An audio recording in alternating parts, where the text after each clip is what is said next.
오늘 우리에게 주신 하나님의 말씀은 로마서 11장 1절에서 12절까지의 말씀입니다. 로마서 11장 1절에서 12절까지의 말씀입니다. 로마서 시리즈 26번째 말씀인데요. 로마서 11장에 있는 말씀을 제가 한 절 여러분이 한 절 읽도록 하겠습니다. 그러므로 내가 말하노니 하나님의 자기 백성을 버리셨느냐? 그럴 수 없느니라. 나도 이스라엘이요 아브라함의 씨에서 난 자요 베냐민 지파라.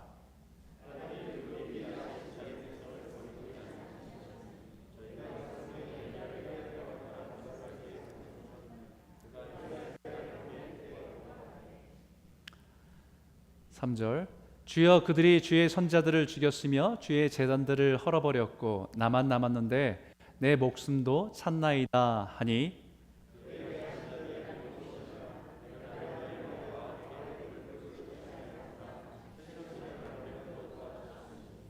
그런즉 이와 같이 지금도 은혜로 택하심을 따라 남은 자가 있느니라.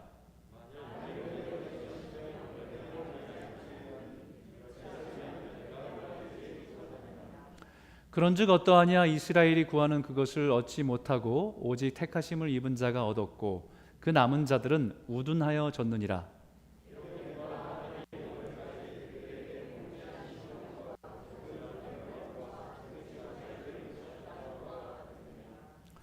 또 다윗이 이르되 그들의 밥상이 올무와 덫과 거치는 것과 보응이 되게 하시옵고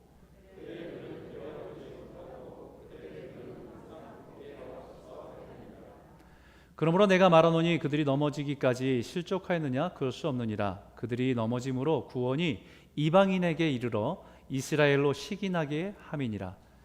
그들의 넘어짐이 세상의 풍성함이 되며 그들의 실패가 이방인의 풍성함이 되거든 하물며 그들의 충만함이리요. 아멘.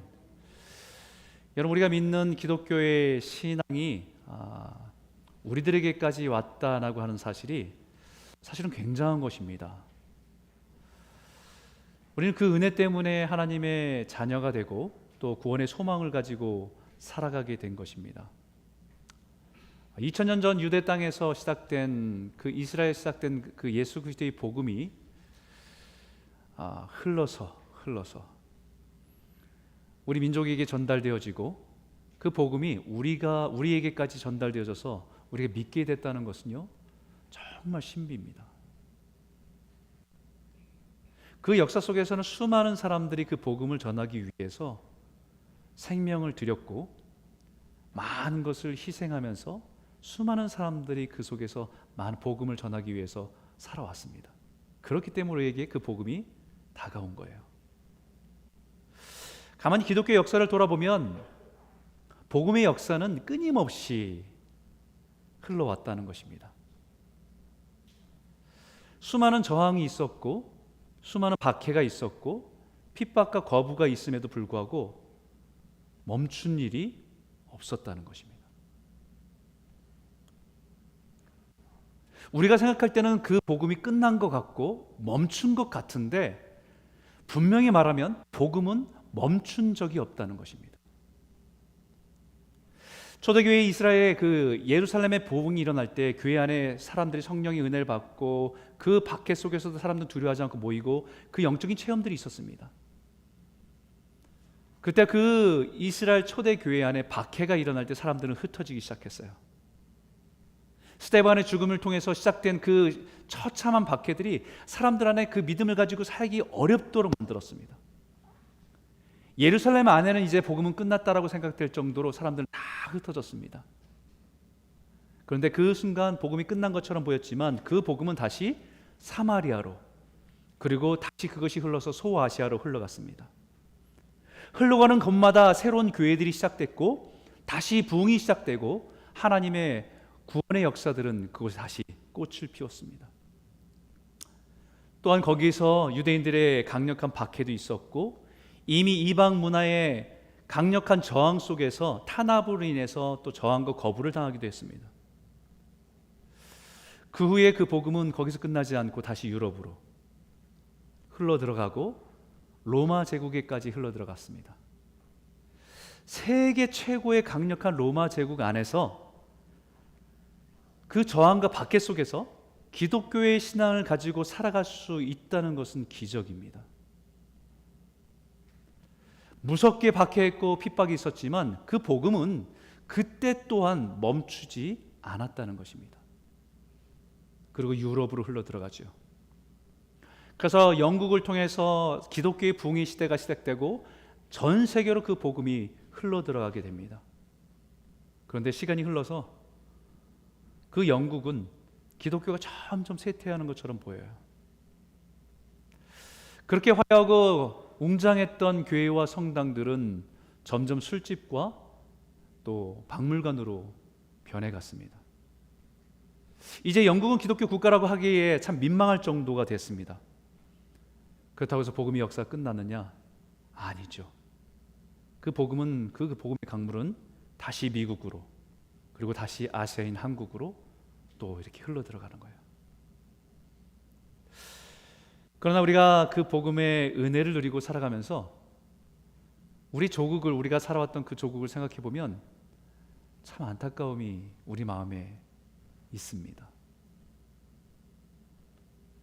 마치 영국 교회를 보는 것 같은, 그 모습을 닮아가는 것 같은, 그 모습을 그대로 답습하는 것 같은 모습을 볼 때 참 마음이 답답합니다. 제가 어릴 때 아버님이 이런 설교를 영국교회 같이 될 수 있습니다, 한국교회가 그렇습니다라고 얘기할 때 그래도 한국교회는 그러지 않을 거라고 생각했어요. 그래도 우리는 신앙이 뜨겁기 때문에 영국 사람들처럼 영국교회처럼 되지 않을 거라고 생각을 했어요. 그런데 그게 불과 몇십 년 돌아보니까 영국교회 못지않은 모습들을 닮아가는 것을 봅니다. 그런 모습을 볼 때 우리는 가슴이 답답해오고 마치 이제는 은혜의 시대가 끝난 것처럼 보이기도 하고 그런 아픔들이 있어요. 아마 사도 바울이 자신의 민족을 바라보면서, 자신의 민족이 이스라엘을 바라보면서 그런 마음이 있었던 것입니다. 고통이 있었고 근심이 있다고 얘기해요. 답답함이죠. 하나님이 특별히 택하여서 하나님의 부흥을 경험하게 했던 그 이스라엘이 이제는 하나님을 모르는 백성들이 되는 것을 바라보는 그 고통과 아픔입니다. 자기도 마치 그랬거든요. 그런데 그런 답답함이 있음에도 불구하고 그가 분명히 확신하는 것 한 가지가 있습니다. 1절인데 우리 같이 다시 한번 읽어볼까요? 함께 읽겠습니다. 시작. 그러므로 내가 말하노니 하나님이 자기 백성을 버리셨느냐? 그럴 수 없느니라. 나도 이스라엘이요 하나님 아브라함의 씨요 베냐민의 지파라. 여러분 분명히 확신하는 한 가지가 뭐냐면 하나님은 자기 백성을 버리지 않으신다라는 거예요. 하나님은 자기 백성을 버리지 않으십니다. 사도 바울이 지금 로마에 있는 교인들에게, 사도 바울이 지금 이런 이스라엘의 영적인 상태를 보면서 사람들 안에, 그럼 이방인들의 복음이 전해진 그 상황을 보면서 그럼 하나님은 이스라엘을 버렸는가라고 하는 질문이 생길 때 그가 확신하는 것 한 가지, 아니 하나님은 절대로 자기 백성을 버린 일 없다. 왜냐하면 나도 이스라엘 백성이고 나도 아브라함의 씨이고 나는 베냐민 지파의 사람이다. 만약 하나님께서 이스라엘을 포기하셨다고 한다면 그럼 나는 뭐냐? 내가 이방인이냐? 아니다. 나는 이스라엘 사람이다. 내가 믿고 의지하는 복음은 뭐냐? 예수를 핍박하던 나에게 찾아온 복음은 뭐냐? 나를 변화시켜서 예수 그리스도의 복음 전하는 사도로 세운 복음은 무엇이냐? 하나님은 이스라엘을 버린 것이 아니라 여전히 하나님은 이스라엘을 사랑하시고 이스라엘에게 은혜 베푸시기를 원하신다는 것은 변함이 없다라는 것입니다. 지금도 이스라엘 사람들을 향한 그 복음은 흘러가고 있다라고 말하는 거예요. 사도 바울은 그것에 대해서 또 다른 증인을 한 사람을 세웁니다. 2절에 말하는데 이 증인 한 사람이 누구냐면 하나님이 그 미리 아신 자기 백성을 버리지 아니하셨나니 너희가 성경에 엘리야를 가리켜 말하는 것을 알지 못하느냐? 그가 이스라엘을 하나님께 고발하되 라고 말합니다. 누가 한 사람 증거를 세우냐면요, 엘리야를 세웁니다. 엘리야는 이스라엘 역사 속에서 가장 영적으로 어두운 시대에 선지자로 살았던 사람입니다. 북이스라엘 아합의 왕이 그 이스라엘 북이스라엘 다스릴 때에, 그때는 정략 결혼이라는 게 있잖아요. 주변에 있는 나라들과 딸과 결혼함을 통해서 서로 전쟁하지 않는 방지책을 하는 것이 정략 결혼들을 합니다. 이때 아합 왕이 그 옆에 있는 시돈이라고 하는 나라와 정략 결혼을 해서 그 딸을 자기 아내로 삼습니다. 그 딸의 이름이 이세벨이에요. 이 이세벨을 왕비로 맞아들이면서 온통 북이스라엘의 바알과 아세라의 우상으로 가득 차버립니다. 이 이세벨의 아버지 이름이 앳바알이란 이름입니다. 앳바알. 무슨 뜻이냐면 바알과 함께한 자라는 뜻이에요. 당시의 왕이라는 그 일이, 왕으로서 우리가 생각하는 왕으로서의 어떤 유럽적인 왕의 개념도 있지만 제사장의 역할까지 하는 것이 왕의 개념이었어요. 바알을 섬기고 그런 모습으로 왕을 통치하는 사람이 앳바알이란, 그 딸을 이스라엘의 왕비로 맞아들이면서 이스라엘 온통 바알 선지자로, 바알 섬기는 것으로 가득 차버린 것입니다.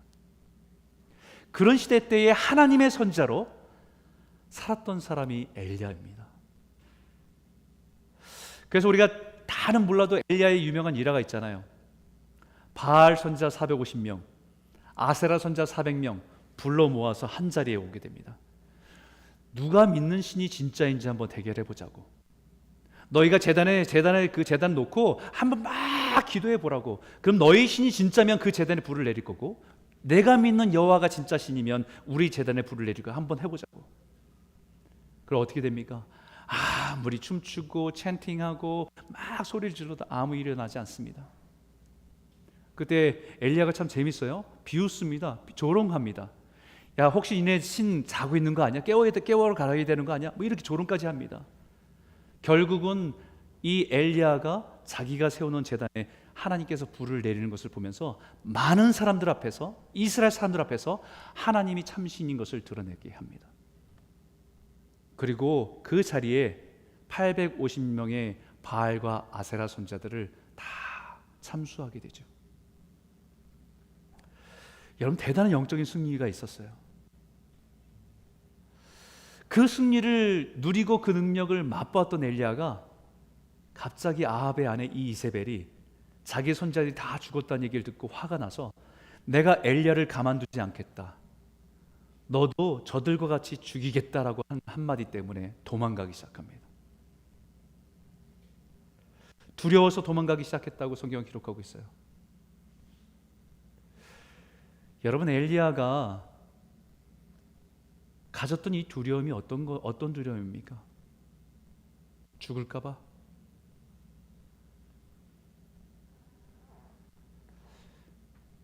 아닙니다, 여러분. 엘리야가 가졌던 두려움은 이세벨이 화가 나서 죽이겠다는 말에 내가 이러다가 잘못하면 죽겠다라는 두려움이 밀려와서 도망친 것이 아니에요. 엘리야가 느꼈던 두려움은 아무리 발버둥치고 하나님을 증거하고 살아도 이 싸움은 끝이 나지 않는 싸움이라고 하는 두려움입니다.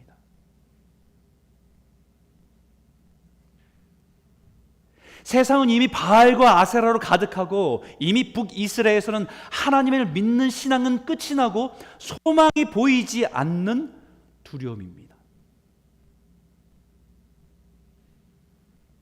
아무리 놀라운 이적을 행하고 아무리 하나님의 능력을 보여주어도 변하지 않는 이스라엘 백성들을 보면서 마음이 무너지는 두려움입니다.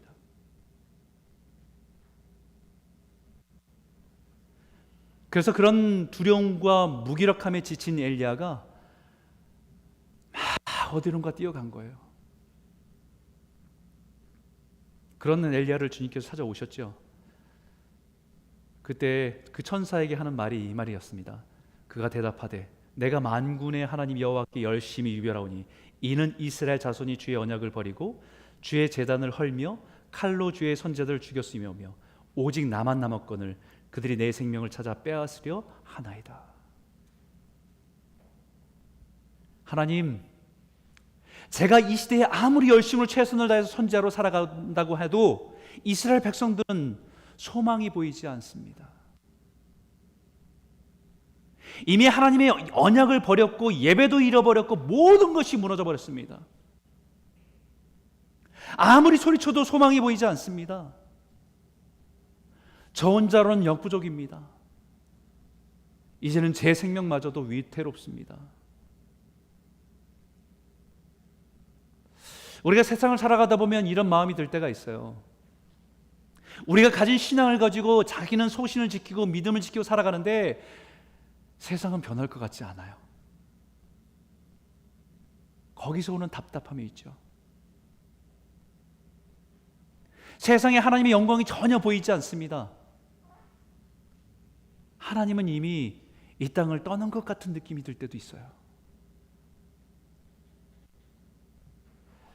그때 하나님께서 엘리야에게 대답하신 것이 뭡니까?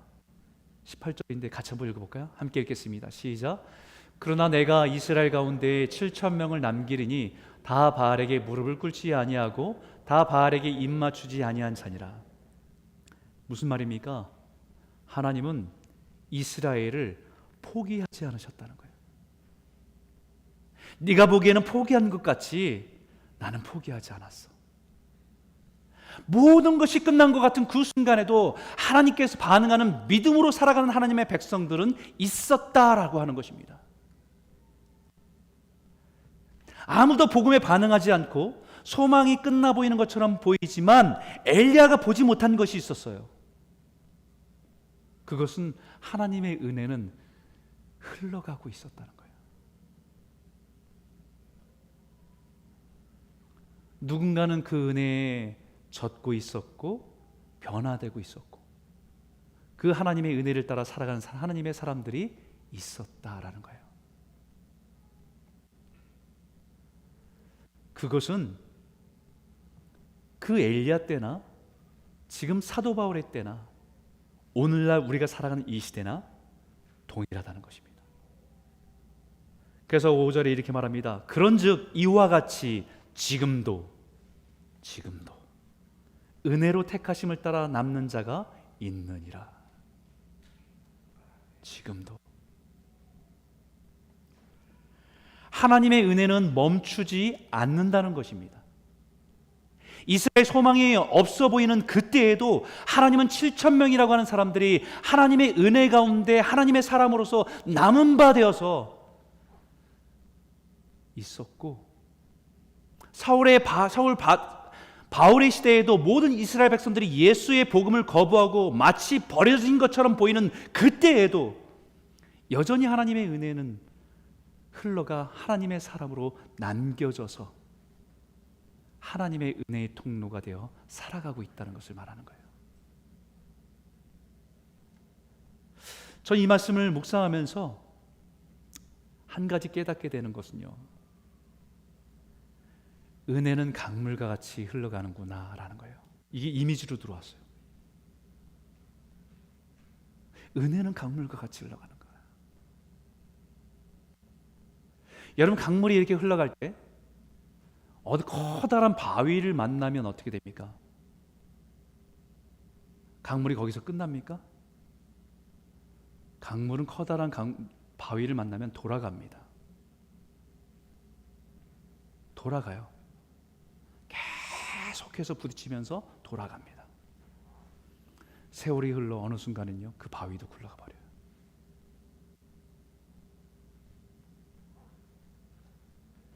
하나님의 강물은, 은혜의 강물은 변함이 없었습니다. 마치 하나님의 은혜는 멈춘 것 같은 그 순간에도 하나님의 은혜는 계속해서 흘러갔다는 것입니다. 누군가에게, 아니 더 크게는 어느 민족과 나라에 복음이 전해졌을 때 그것을 저항으로 강력한 핍박에 부딪혀서 마치 은혜의 강물이 멈춘 것 같은 그 순간에도 은혜는 계속해서 흘러갔다는 거예요. 우리의 눈에는 하나님의 은혜는 끝이 났구나라고 하는 그 역사의 시간 속에서도 그 복음은 끊임없이 흘러갔다는 것입니다. 예수의 복음의 은혜는 그렇게 흘러갑니다. 은혜는 강물처럼 흘러가요. 이것은 제 개념이 아니라 예수님께서도 하나님의 나라의 복음을 말씀하실 때 그런 의미로 말씀하셨어요. 요한복음 7장에 있는 말씀인데 같이 한번 읽겠습니다. 시작. 누구든지 목마르거든 내게로 와서 마시라. 나를 믿는 자는 성경의 이름과 같이 그 배에서 생수의 강이 흘러나오리라 하시니 이는 그를 믿는 자들이 받을 성령을 가리켜 말씀하신 것이라. 생수의 강이 흘러갑니다. 예수의 말씀을 통해서 누구에게나 차별 없이 흘러갑니다. 그 흐르는 하나님의 은혜의 강물은 누군가의 목마름과 누군가의 갈증을 채우기 위해서 흘러갑니다. 그리고 그 강물이 누군가의 영혼에 닿으면 치유가 일어나고 회복이 일어납니다. 영혼 깊은 곳에 목마름과 갈증이 해결되고 하나님이 그 영혼의 주인 되심을 알고 그 하나님 안에서의 자유함을 누리게 하십니다. 그것이 은혜입니다. 은혜의 강물은 그의 영혼을 적시고 살리게 되는 거죠. 사도 바울은 이것을 고백하고 있는 거예요. 하나님의 은혜가 자신에게 흘러와서 자신의 영혼의 견고한 진을 무너뜨리고 하나님의 사람으로 변화시켰다는 것을 고백하고 있는 것입니다. 여러분, 이것은 구약에 있는 에스겔 선지자도 동일한 예언을 했어요. 엘리야는 북이스라엘과 남유다로 나눠졌을 때 북이스라엘에 주로 활동했던 선지자입니다. 에스겔은 이미 북이스라엘도 아수르에 의해서 망하고 이제 남은 남유다도 바벨론에 의해서 망하고 성전도 무너지고 이제 포로가 되어서 끌려가는 백성들을 바라보고 있는 시점에 하나님이 주신 환상을 자기의 성경으로 기록한 사람이에요.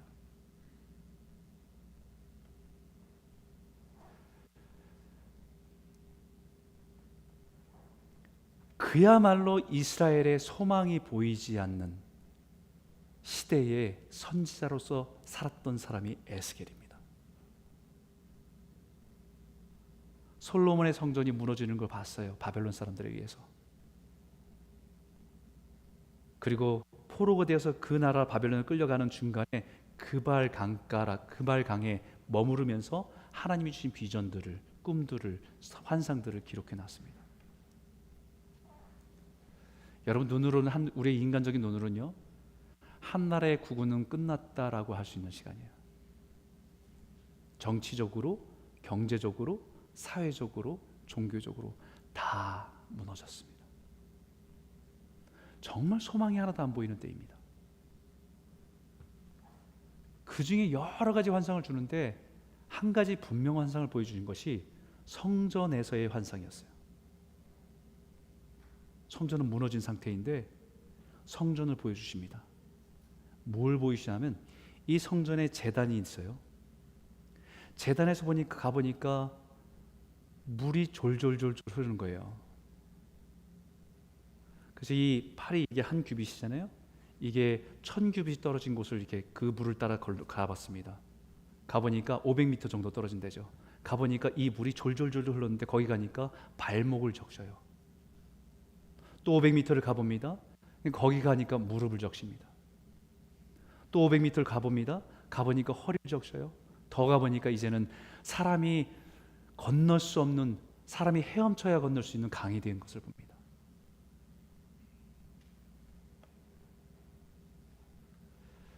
그리고 하나님께서는 이 에스겔을 강가로 인도하십니다. 그리고 그 강이 이르는 곳마다 일어나는 일들을 보게 하세요. 그게 47장 9절에 있는 말씀이에요. 이 강물이 이르는 곳마다 번성하는 모든 생물이 살고 또 고기가 심히 많으리니 이 물이 흘러 들어가므로 바닷물이 되살아나겠고 이 강이 이르는 각처에서 모든 것이 살 것이며. 에스겔의 환상은 선자의 눈으로는 모든 것이 무너진 때, 모든 것이 소망이 보이지 않는 그 시간에 에스겔에게 보여준 것은 성전의 건물은 무너졌지만 하나님의 성전에서 그 제단에서 흘러가는 은혜의 강물은 사람을 살린다라고 하는 것입니다. 영혼을 살린다라고 하는 것입니다. 그것이 비록 졸졸 흐르는 물과 같이 시작됐을지 모르지만 그 강물들이 닿는 곳마다 생물들이 살아나고 사람들이 살아나는 역사가 일어날 것이다라는 것을 보여주신 거예요. 비록 나라가 망하고 성전이 무너지고 비참하게 포로로 끌려가는 남의 나라에 살게 되는 그 남은 자들을 통해서 하나님의 은혜의 강물들은 흘러가게 하시겠다라고 하는 약속입니다. 그 성전 제단에 흘러가는 복음의 강물은 은혜가 되어서 사람들을 적시고 변화시키고 복음 안에서 자유케 하는 역사를 이루며 흘러간다는 뜻입니다. 하나님께서 에스겔에게 환상을 주신 이유는 네가 볼 때는 하나님의 은혜가 끝난 것 같지, 하나님의 은혜는 멈추지 않는다라는 거예요. 멈춘 적이 없다라는 겁니다. 마치 강물처럼 흘러간다. 막히면 돌아가고 그 강물을 맛보는 자는 살아난다라는 거예요. 에스겔서 47장 12절에 이렇게 말합니다. 강 좌우가에는 각종 먹을 과일 나무가 자라서 그 잎이 시들지 아니하며 열매가 끊이지 아니하고 달마다 새 열매를 맺으리니 그 물이 성소를 통하여 나옴이라. 그 열매는 먹을 만하고 그 잎사귀는 약재료가 되리라. 그 강물이 흘러 이르는 곳에 생명이 살아나는 역사가 일어난다는 겁니다. 그 은혜가 젖어서 그 은혜 가운데 살아가는 영혼에 열매가 맺히기 시작한다는 거예요. 놀라운 변화의 역사가 일어난 것이 복음의 역사입니다. 여러분, 여기에 있는 이런 나무가 있을까요? 달마다 새 열매를 맺는 나무. 제철 과일이라고 우리 여름이면 여름, 가을이면 가을, 봄이면 봄, 겨울이면 겨울, 제철에 맺는 과일이 있지 달마다 맺는 과일은 없어요. 이 나무는 시편 1편에 있는 나무죠. 여호와의 말씀을 묵상하는 자, 시냇가에 심긴 나무처럼 철마다 열매를 맺게 한다. 우리 영혼에 대한 얘기예요. 이 복음의 강이 흘러가는 곳에서는 치유가 일어납니다. 회복이 일어납니다. 이 복음의 강은 회복의 강이 되고 우리 인생의 형통의 강이 되고 우리 인생의 축복의 강이 되는 거죠. 오늘 이 말씀을 통해서 우리의 심령에 이 복음의 강물들이 다시 힘차게 흘러가기를 소원합니다. 그래서 우리 영혼의 목마름과 갈급함과 갈증이 주님의 은혜 가운데 적심을 받고 우리 안에 하나님이 보시기에 아름다운 열매를 맺어가는 저와 여러분 모두가 되시길 주의 이름으로 축원합니다. 두 번째 여러분과 나누고 싶은 것은 이 은혜의 강은요, 성소에서 시작된다고 분명히 말합니다. 더 정확하게 말하면 은혜의 강은 성소의 제단에서 흘러간다는 것입니다. 그렇기 때문에 사도 바울은 로마서를 통해서 복음이 무엇인지를 우리에게 선포하면서 9장과 10장에 계속해서 강조하는 것은 뭡니까? 믿음은 들음에서 난다고. 우리가 누군가 가서 복음을 전해야 듣지 않겠냐고, 들어야 복음을 깨닫고 복음 앞에 서지 않겠냐고, 누군가 전해야 된다는 것을 계속 강조하고 있는 것입니다. 그래서 로마서 10장 17절에 믿음은 들음에서 나며 들음은 그리스도의 말씀으로 말미암는다라고 선포하는 것입니다. 그래서 자기는 자신의 눈을 볼 때는 이스라엘 백성들의 버림바 같은 것처럼 느껴지지만 그 벽과 같이 느껴지는 그 사람들에게 끊임없이 복음을 전하겠다고 얘기하는 것은 자기가 하나님의 은혜의 강물의 한 통로가 되어서 쉬지 않고 그 은혜를 흘려보는 자로 살아가겠다고 하는 다짐입니다.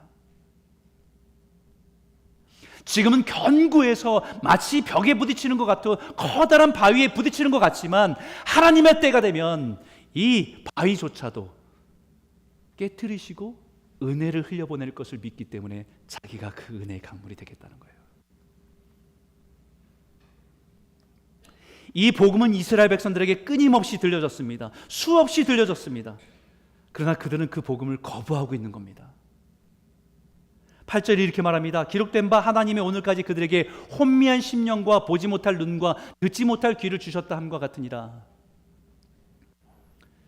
그들이 복음을 듣지만 그들의 심령과 눈과 귀가 꽉 막혀 있다는 것이에요. 복음이 흘러가지 않은 것이 아니라 복음을 받고 있지만 듣고 있지만 그들의 심령이 막혀 있다는 것입니다. 여러분, 강물이 막 흘러가다가 커다란 돌을 만나면 돌아갑니다. 그런데 그 강물은 계속해서 그 돌을 치죠. 커다란 돌이 있어서 이 은혜의 강물이 흘러오는 것을 막고 있습니다. 이스라엘 백성들 안에 그들의 심령과 눈이 막혀 있도록 가로막고 있는 것이 무엇이냐? 여기에 이렇게 말합니다. 10절에 같이 한번 읽어볼까요? 함께 읽겠습니다. 또 다윗이 이르되 그들의 밥상이 올무와 덫과 거치는 것과 봉이 되게 하옵시옵고 그들의 눈은 흐려보지 못하고 그들의 등은 항상 굽게 하옵소서 하였나이다. 여러분, 시편에 있는 다윗의 고백에 기록하고 있는 것을 인용해서 말합니다. 한마디로 뭡니까? 그들을 가로막고 있는 것은 뭐예요? 밥상이라고 하는 거예요.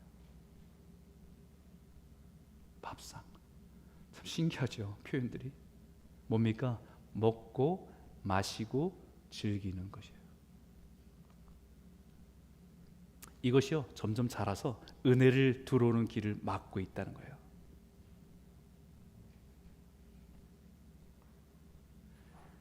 은혜는 흘러오지만 그것이 커다란 걸림돌이 되어서 은혜에 적셔지지 않는 겁니다. 밥상으로 표현된 이 말은 세상의 만족을 추구하고 살아가는 것, 그 바라고 있는 그 거대한 것들입니다. 하나님의 은혜의 강물들이 흘러오지만 그것을 가로막고 있어서 그 은혜로 인해서 영혼의 변화가 일어나지 않는 이유입니다. 이제는 그것이 올무가 되고 덫이 되고 거치는 것이 되었대요. 여기 거친다는 단어가 스캔달론이라고 하는 단어입니다. 여기에서 영어 단어가 스캔들이라고 하는 단어가 나왔죠. 뭡니까? 덫에 걸려서 넘어진다는 거예요. 자신은 자기 자신을 높이고 드러내기 위해서 추구하고 쌓아 올린 건데 결국은 자신의 영혼은 그것에 걸려서 넘어졌다는 얘기입니다. 유대인들에게는 자신들의 종교적인 신념을 견고히 붙들고 자신들이 얼마나 대단한 민족인지를 그 추구하고 살았던 그것이 결국은 그것에 넘어져서 복음을 거부하는 커다란 걸림돌이 되었다는 것입니다. 사도 바울에게도 이것은 자신의 성공과 인정받음을 추구하고 살았던 자신의 인생에 있었던 커다란 돌이었다는 것을 고백하고 있습니다. 여긴가 누군가에는 자신이 가진 경험과 지식이 하나님의 은혜의 강물을 가로막고 있는 커다란 거친 돌이 될 수 있습니다. 누군가에는 내가 가진 재산과 부유함이, 누군가에는 내가 가지고 있는 어떤 신념과 가치관이 하나님의 은혜를 통과하지 못하도록 가로막고 있는 것이 될 수 있어요.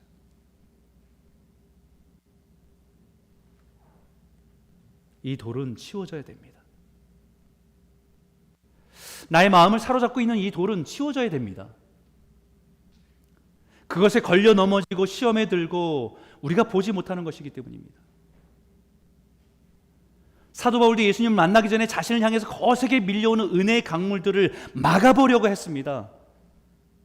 왜냐하면 자신이 그 붙들고 있는 그것이 무너지면 자기가 다 무너진다고 생각했기 때문입니다.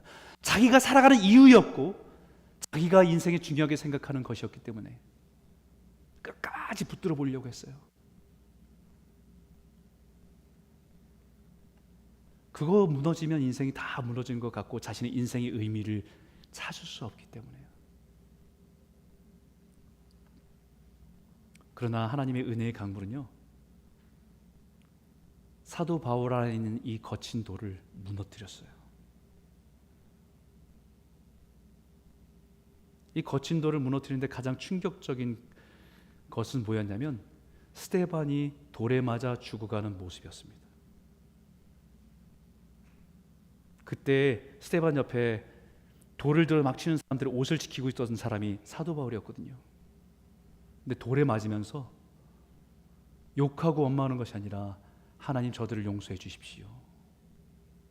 그 얼굴빛에서 천사와 같은 모습을 보면서 그 모습에 충격을 받아. 그게 가장 큰 충격이었어요.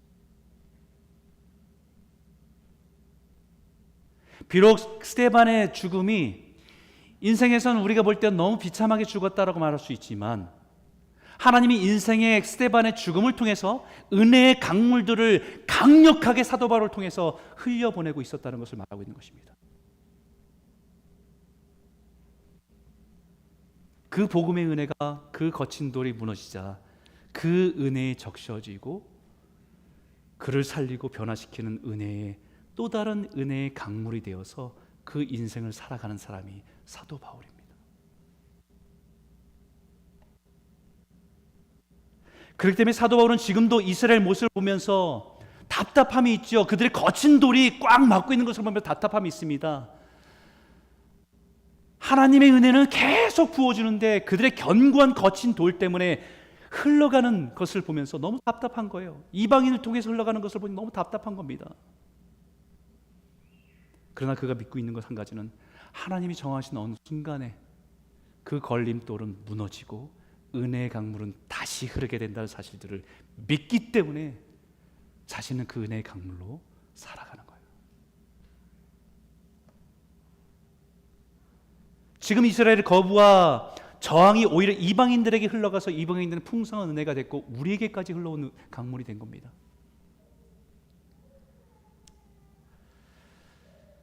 오늘 이 성전에서 흘러가는 이 복음의 강물들이 저와 여러분 안에 심령에 깊이 흘러가고 우리 안에 있는 이 걸림돌로 인해서 우리의 심령 깊은 곳에 흘러가지 못하는 것이 있다고 한다면 하나님 그것을 보게 하여 주시고 그것이 무너지고 그 은혜 가운데 다시 생명이 살아나고 우리의 삶 가운데 하나님의 열매를 맺어가는 귀한 성도님들도 다 되시길 주의 이름으로 축원합니다. 여러분, 우리가 살아가다 보면 우리 가족이나 친척이나 자녀들이나 부모님이나 이 복음을 가지고 생각할 때는 너무 답답할 때가 있을 겁니다. 물론 온 가족이 예수를 믿는 가정들이면 좋겠지만 그렇지 않는 가정들이 있잖아요. 그럴 때 우리 마음에는 하나님이 저 자녀를, 저 형제를 버리셨나? 라고 하는 생각이 들 때가 있잖아요. 그렇지 않다는 거예요. 마치 하나님께서 계속해서 은혜의 강물을 흘려보내야 돼요. 제단에서 말씀을 들어야 되고 내 삶을 통해서 흘려보내야 돼요. 그러다 보면 어느 순간에 그 커다란 바위가 무너지고 하나님의 은혜 안에 적셔지는 때가 반드시 있을 겁니다. 계속해서 흘려보내요. 우리가 은혜의 강물의 한 셋강이 되더라도 작은 시냇물이 되더라도 내가 하나님의 은혜가 적셔지고 내 삶을 통해서 그 은혜가 계속해서 흘러진다고 한다면 누군가에게 복음의 은혜가 닿는 곳에 생명이 살아날 줄 믿습니다. 오늘 본문의 마지막 절을 함께 읽겠습니다. 11절과 12절입니다. 같이 한번 읽어볼까요? 함께 읽겠습니다. 시작. 그러므로 내가 말하노니 그들이 넘어지기까지 실족하였느냐? 그럴 수 없느니라. 그들이 넘어짐으로 구원이 이방인에게 이르러 이스라엘로 시기나게 함이니라. 그들의 넘어짐이 세상의 풍성함이 되며 그들의 실패가 이방인의 풍성함이 되거는 하물며 그들의 충만함이리요. 이스라엘에게 복음이 끊어진 것이 아니라 하나님의 은혜가 끊어진 것이 아니라 복음은 끊임없이 흘러가고 있습니다. 지금도 하나님의 은혜의 강물은 멈춘 적이 없습니다. 끊임없이 흘러갑니다. 그러나 그들 안에 걸림돌은 그 은혜를 가로막고 그 은혜의 강물은 이방인에게로 흘러갑니다. 이방인에게는 풍성한 은혜가 되어서 강물이 돼서 그들을 풍성하게 했고 우리를 풍성하게 했습니다. 또한 이 은혜의 강물은 오늘 우리에게 흐르고 우리를 통해서 세상을 통해서 세상에게 흘러가게 하시는 것입니다. 여러분, 이 은혜의 강물들이 흘러서 결국 은혜의 바다를 이루게 하세요. 그것이 하박국 선자에게 보여주셨던 비전입니다. 우리 한번 같이 읽어볼까요? 함께 읽겠습니다. 시작. 이는 물이 바다를 덮음같이 여호와의 영광을 인정하는 것이 세상에 가득함이라. 아멘. 물이 바다를 덮음같이, 그 은혜의 강물이 흘러서 은혜의 바다를 이룬다는 것입니다. 하박국 선지자가 불만이 많았습니다. 하나님의 백성의 이 이스라엘 땅 안에 어떻게 이렇게 불의함이 많습니까? 하나님이 정의가 통하지 않고 공의가 흘러가지 않습니다. 이 땅이 너무 메마릅니다라고 그 원망을 가지고 있었던 하박국이었습니다. 그런데 그들을 향해 하나님의 계획을 말씀하시죠. 그래, 나도 답답하다. 그래서 나는 바벨론을 통해서 그들을 징계할 거야 라고 말씀할 때 더 화가 났어요. 하나님은 어떻게, 바벨론 우리보다 더 낙한 사람들인데 그 사람을 통해서 하나님의 백성을 칠 수 있습니까? 징계할 수 있습니까? 하나님의 섭리를 이해하지 못하는 이 하박국을 하나님의 비전을, 꿈을 보여주세요. 그게 뭐냐면 이거예요. 장차 하나님의 모든 영광이 가득한 때가 있을 거라고. 지금은 하나님의 은혜의 강물이 메마른 것 같이 하나님의 은혜의 강물은 메마른 적이 없어. 어디론가 다 흘러가. 근데 그 은혜의 강물이 다 모여서 나중에는 하나님의 영광을 드러내는 바다가 되는 날을 보게 될 것이야.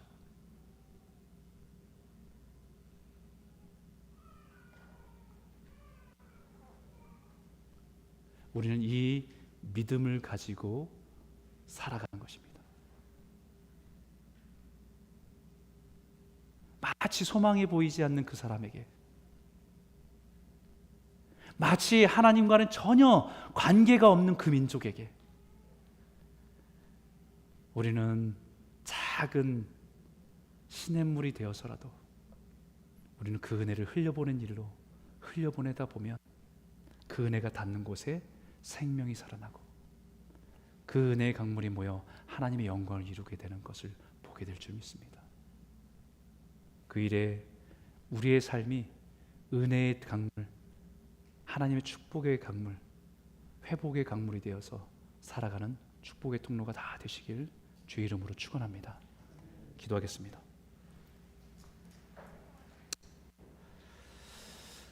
이 시간 함께 기도할 때 하나님, 우리의 심령 안에 강물 같은 하나님의 은혜를 흘려보내 주십시오. 우리의 목마름과 우리의 갈급함을 채워주시길 원합니다. 주님이 우리 영이 회복시켜주는 생수의 강이 흘러간다고 말씀하셨는데, 하나님 혹시 내 마음에 이스라엘 백성들처럼 세상의 것들 추구하는 것들이 가득해서 은혜는 흘려오지만 새길로 흘러가서 내 영혼을 적시지 못하는 한계 가운데 있습니까? 보게 해주십시오. 하나님의 은혜를 가로막는 이 걸림돌을 치울 수 있는 믿음을 주시고 순종할 수 있는 용기를 허락해 주시기 원합니다. 그래서 우리의 삶이 복음의 강물이 되어서 누군가에게 예수 그리스도의 복음을 전하는 인생으로 살아가게 하여 주시고, 물이 바다 덮음같이 온 땅에 하나님의 영광을 가득한 그날을 바라보면서 순종하는 교회와 성도가 될 수 있도록 우리를 인도하여 주실 줄 믿습니다. 우리 같이 한번 기도하겠습니다. 함께 기도하겠습니다. 하나님 아버지 감사합니다. 하나님 아버지, 오늘 이 말씀을 통해서 우리가 주님께 간구합니다. 하나님 아버지, 그 은혜의 강물이 우리의 영혼 깊은 곳까지 흘러 들어오게 인도하여 주시옵소서.